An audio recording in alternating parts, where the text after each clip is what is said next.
자, 그리고 문재인 대통령의 당선은 결국 우리 한국 시민들의 힘, 민주주의의 승리다. 뭐 이런 시각들도 많이 나오겠죠? 네, 워싱턴 포스트가 굉장히 재미있는 제목으로 기사를 실었는데요. 뭐라고요? 한국이 전 세계에 민주주의를 어떻게 하는지를 보여줬다. 이야, 좋은 제목이네요. 네. 그래서 지금 이제 서구에서 자유주의적 민주주의가 위기에 처해 있고, 그리고 소모적 국수주의의 부상으로 인해서 너무도 절망 속에 있는데, 네. 바로 이 가운데에 한국이 시민의 힘이 여전히 살아있음을 상기시켜주는 반가운 소식을 전해주었다. 네. 그것이 문재인 대통령 당선이다라고 설명을 하는 겁니다. 어깨가 으쓱해지는데요. 세계 민주주의에 네. 우리가 모범이에요? 지금 그렇게 얘기를 하고 있는 거죠. 예. 네. 그래서 지금 이제 문재인 대통령에 대해서 10년 만에 맞은 진보적 대통령이고, 그리고 그렇게 문재인 대통령이 들어설 수 있었던 것이 바로 변화를 갈망하는 유권자들의 지지를 받았기 때문이고. 그렇죠. 그리고 박근혜 전 대통령에 대한 반대 시위는 이제 한국 사회에 만연한 정경유착 문제에 대한 광범위한 절망과 연결되어 있다라고 이제 전망을 하면서요. 예. 그래서 이런 모습들이 한국에서 시민의 힘 민주주의의 승리를 보여주는 것이다라는 거죠. 그래서 물론 이제 이 기사에서도 거기에 더 나아가서는 이제 앞으로는 어떻게 될 것인지에 대해서는 좀 지켜봐야 된다. 뭐 국내적으로 공약을 어떻게 지켜나갈 것인지 또 대외적으로 어떻게 할 것인지에 대해서는 좀 지켜볼 필요가 있다라는 얘기도 같이 하긴 하는데요. 예. 뭐 그럼에도 불구하고 지금 문재인 대통령의 당선 자체가 민주주의의 승리다라는 부분에 있어서, 그리고 이 부분에 대해서는 이제 워싱턴 포스트뿐만 아니라 더 네이션지도 비슷하게 이야기를 했는데요. 더 네이션의 제목은 뭡니까? 더 네이션지의 제목은요, 한국의 새 대통령은 이 당선 결과가 촛불혁명을 완성하는 것이다라고 말한다. 라고 하면서 촛불혁명의 네, 완성. 그렇습니다. 네. 그래서 이 더 네이션과 이제 인터뷰에서 당시는 이제 문재인 후보일 때인데요. 네. 그 선거 기간에 인터뷰에서 이렇게 얘기했다고 합니다. 이번 선거를 이끌어낸 움직임은 민주주의를 위한 한국의 오랜 여정의 정점이다. 그리고 지금까지 많은 놀라운 성과를 이루었지만 그 어떤 것도 이것 자체로는 시민혁명을 완수할 수 없다. 그런데 촛불운동을 통해서 마침내 이것을 우리가 이루어냈다. 예. 그래서 이번 대선 그리고 이번 민중의 힘은 우리가 자랑스러워해야 할 놀라운 성취이다라고 이야기를 했다고 전하고 있습니다. 어떤 문재인 대통령의 어떤 새로운 모습, 서민과 함께하는 모습 이런 것도 주목하는 외신들이 있죠?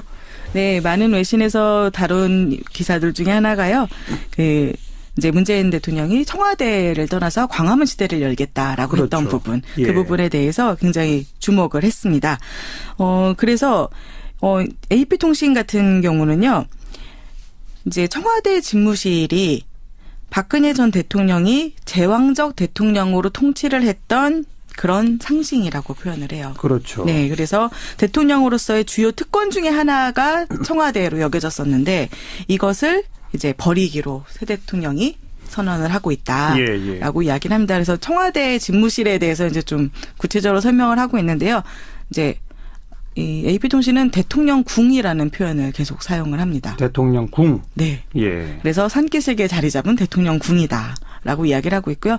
이곳이 이제 독재자의 딸로 이곳에서 자란 박근혜 전 대통령과 긴밀한 관련이 있는 곳이다. 그렇죠. 라고 설명을 합니다. 네. 그리고 이제 청와대를 버리겠다라는 이 문재인 대통령의 계획이 결국 광화문 시대, 즉 낮은 대통령, 서민과 친한 대통령이 되고자 하는 노력의 일환이다라고 네. 설명을 하고요.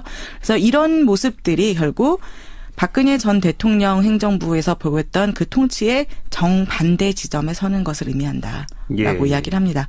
박근혜 전 대통령이 냉담하고 권위주의적인 사람, 그리고 기자회견 몇 번 안 되는 기자회견에서조차 질문도 받지 않은 것으로 악명이 높았던 반면에 네. 문재인 대통령은 당선되고 바로 뭐 국무총리, 국정원장, 비서실장, 지휘원장을 언론 인터뷰에서 그 기자회견에서 직접 소개를 했잖아요. 그렇죠. 이런 모습들이 다 차별화하는 그런 정책이라고 보고 있습니다.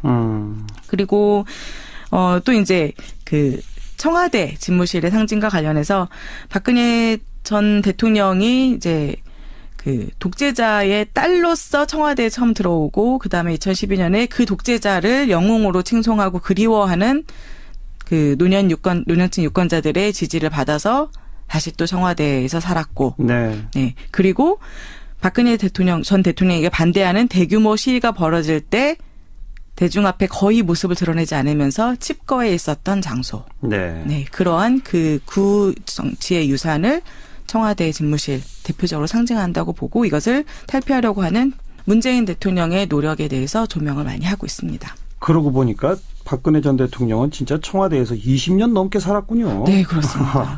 그러네요. 청소년기를 다 보내고요. 아니, 새삼스럽네요. 네, 들어왔죠. 자, 또 주목되는 기사 있으면 하나만 더 소개해 볼까요? 네. 근데 이렇게 지금 시민의힘이 이루어낸 문재인 대통령 당선. 근데 이 시민의힘이라고 할 때 이렇게 사람들이 비판적으로 보는 시각에서는 이것도 포퓰리즘 아니냐. 포퓰리즘. 네, 대중 영합 정치 예. 아니냐 이렇게 예. 비판하는 시각도 있을 수 있잖아요. 예. 그래서 이 프랑스에서 지금 마린 르펜 그 극우 정당이 유권자들의 이제 그 3분의 1에 해당하는 표를 받아서 역사상 최고 득표를 올렸잖아요. 그래서 그랬죠. 물론 이제 당선은 안 됐지만 정말 그 놀라운 표를 보였던 건데 이것이 이제 프랑스에서의 대표적으로 이제 극우 보수 세력의 포퓰리즘의 상징으로 여겨지고 있잖아요. 예. 그런데 외부에서 보기에 어떻게 보면 그럼 한국도 이 촛불 집회를 통해서 이루어낸 정치 변화 그러면은 이것도 포퓰리즘이라고 볼 수 있을 것인가 이런 의문들이 나올 수 있죠. 네. 그래서 뉴욕타임즈에서 이 부분을 다뤘는데요. 예. 이번 주에 치러진 두 개의 대선으로 정점에 이른 두 가지 사건이 바로 프랑스 대선과 한국 한국인데. 대선인데 예. 외부에서 바라볼 때 이 두 모습은 이보다 더 다를 수 없을 정도로 다르다라고 이야기를 합니다. 그래서 뉴욕타임스 기사 제목은요.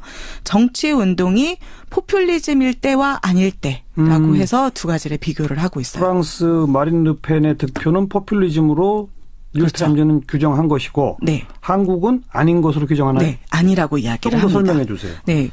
프랑스 같은 경우는 이제 완전한 우익 세력의 그런 거였죠. 예. 그리고 유럽연합과 같은 모든 제도에 대해서 회의적이고 그래서 유럽연합 탈퇴하겠다 이런 거였잖아요. 예. 그리고 이 그 운동으로 인해서 극우파의 운동으로 인해서 정치적으로 분열이 초래됐어요.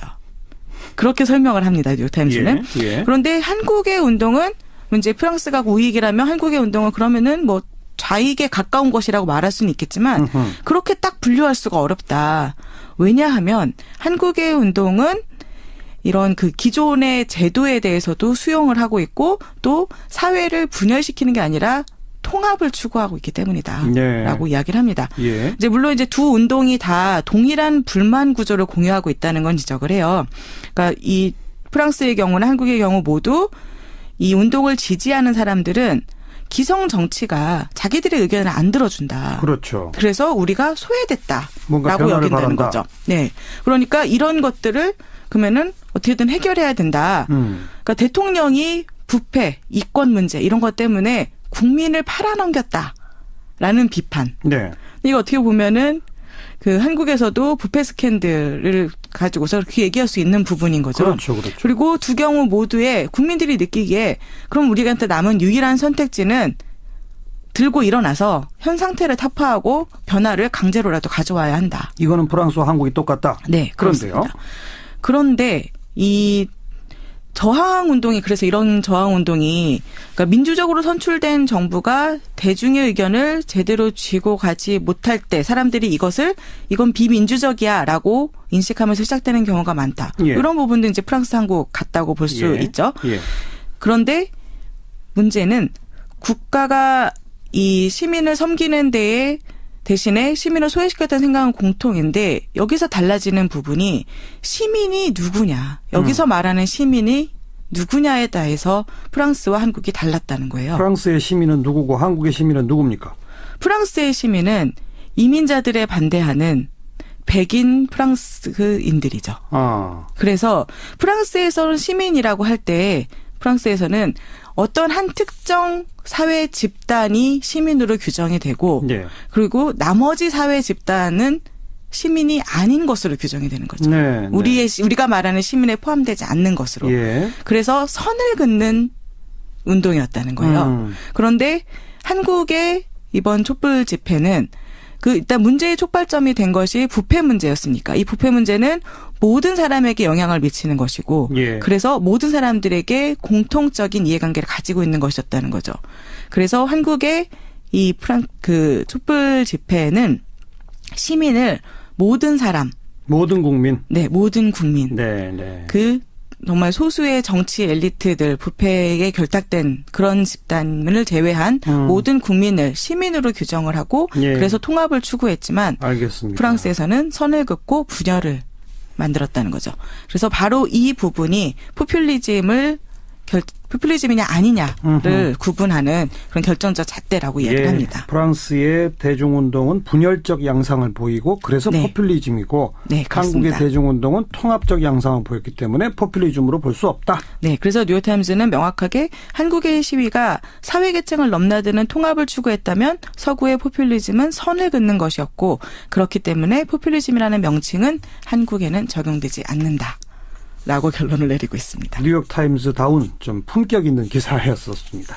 여기까지 할까요? 수고하셨습니다. 네, 감사합니다. 밖에서 본 한국 국제민주연대의 강은지 팀장이었습니다.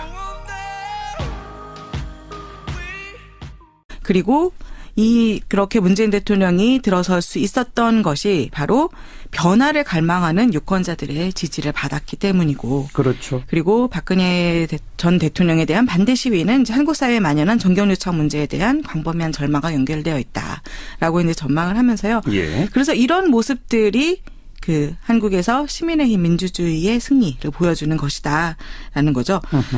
그래서 물론 이제 이 기사에서도 거기에 더 나아가서는 이제 앞으로는 어떻게 될 것인지에 대해서는 좀 지켜봐야 된다.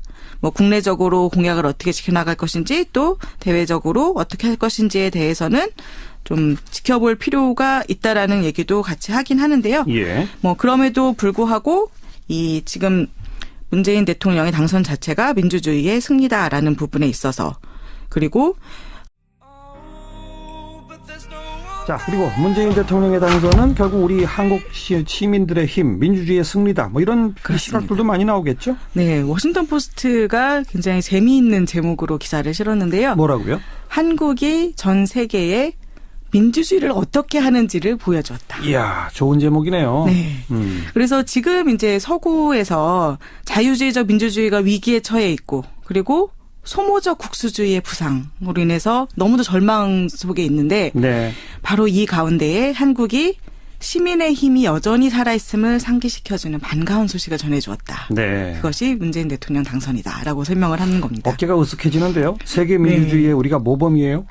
지금 그렇게 얘기를 하고 있는 거죠. 예. 네. 그래서 지금 이제 문재인 대통령에 대해서 10년 만에 맞은 진보적 대통령이고 이번 민중의 힘은 우리가 자랑스러워해야 할 놀라운 성취이다라고 이야기를 했다고 전하고 있습니다. 어떤 문재인 대통령의 어떤 새로운 모습, 서민과 함께하는 모습 이런 것도 주목하는 외신들이 있죠? 네, 많은 외신에서 다룬 기사들 중에 하나가요. 이제 문재인 대통령이 청와대를 떠나서 광화문 시대를 열겠다라고 그렇죠. 했던 부분, 예. 그 부분에 대해서 굉장히 주목을 했습니다. 그래서 AP통신 같은 경우는요, 이제 청와대 집무실이 박근혜 전 대통령이 제왕적 대통령으로 통치를 했던 그런 상징이라고 표현을 해요. 그렇죠. 네, 그래서 대통령으로서의 주요 특권 중에 하나가 청와대로 여겨졌었는데 이것을 이제 버리기로 새 대통령이 선언을 하고 있다라고 이야기를 합니다. 그래서 청와대 집무실에 대해서 이제 좀 구체적으로 설명을 하고 있는데요. 이제 이 AP통신은 대통령궁이라는 표현을 계속 사용을 합니다. 대통령궁. 네. 예. 그래서 산기슭에 자리 잡은 대통령궁이다. 라고 이야기를 하고 있고요. 이곳이 이제 독재자의 딸로 이곳에서 자란 박근혜 전 대통령과 긴밀한 관련이 있는 곳이다. 그렇죠. 라고 설명을 합니다. 네. 그리고 이제 청와대를 버리겠다라는 이 문재인 대통령의 계획이 결국 광화문 시대, 즉 낮은 대통령, 서민과 친한 대통령이 되고자 하는 노력의 일환이다. 네. 라고 설명을 하고요. 그래서 이런 모습들이 결국 박근혜 전 대통령 행정부에서 보였던 그 통치의 정반대 지점에 서는 것을 의미한다. 예. 이야기를 합니다. 예. 박근혜 전 대통령이 냉담하고 권위주의적인 사람, 그리고 기자회견 몇 번 안 되는 기자회견에서조차 질문도 받지 않은 것으로 악명이 높았던 반면에 네. 문재인 대통령은 당선되고 바로 뭐 국무총리 국정 이 부분에 대해서는 이제 워싱턴 포스트뿐만 아니라 더 네이션지도 비슷하게 이야기를 했는데요. 더 네이션의 제목은 뭡니까? 더 네이션지의 제목은요. 한국의 새 대통령은 이 당선 결과가 촛불혁명을 완성하는 것이다라고 말한다. 라고 하면서 촛불혁명의 네, 완성. 그렇습니다. 네. 그래서 이 더 네이션과 이제 인터뷰에서 당시는 이제 문재인 후보일 때인데요. 네. 후보 그 선거 기간에 인터뷰에서 이렇게 얘기했다고 합니다. 이번 선거를 이끌어낸 움직임은 민주주의를 위한 한국의 오랜 여정의 정점이다. 그리고 지금까지 많은 놀라운 성과를 이루었지만 그 어떤 것도 이것 자체로는 시민혁명을 완수할 수 없다. 그런데 촛불 운동을 통해서 마침내 이것을 우리가 이루어냈다. 예. 그래서 이번 대선 그리고